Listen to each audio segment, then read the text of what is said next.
I found myself in an argument with the ChatGPT on the social and statistical norms of a woman's behavior.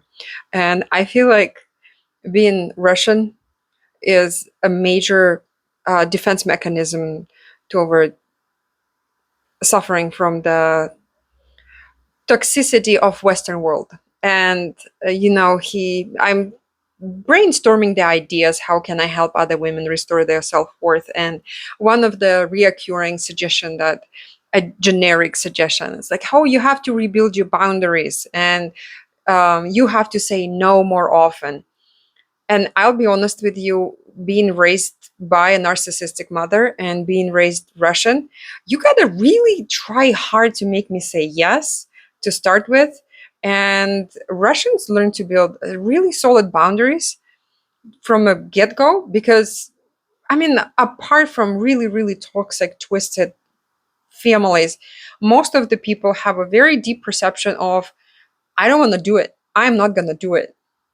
And we will tell you straight to your face what we think about your ideas. And we will tell you straight to your face what we think about how you look.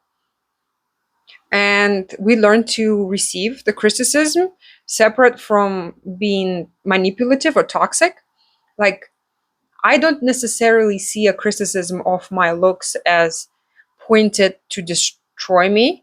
I learned to derive value from it. It's like, okay, if my sister is criticizing me, I know 100% she loves me.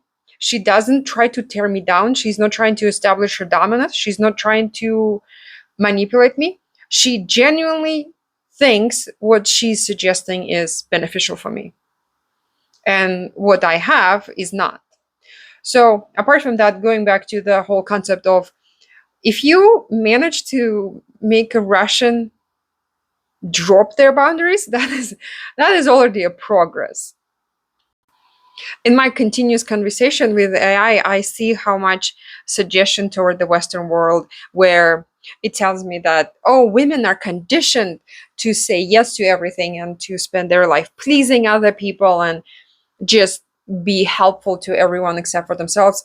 I see how much in Eastern culture, in Eastern European and post-Soviet culture, we, as generation that followed up the communist, we grew up in such a hyper individualistic direction, where people were so fed up with the communal assets and communal values that a lots of people of my generation were raised in an environment of, you take care of yourself first, you mind your boundaries, you mind what benefit you doesn't benefit you.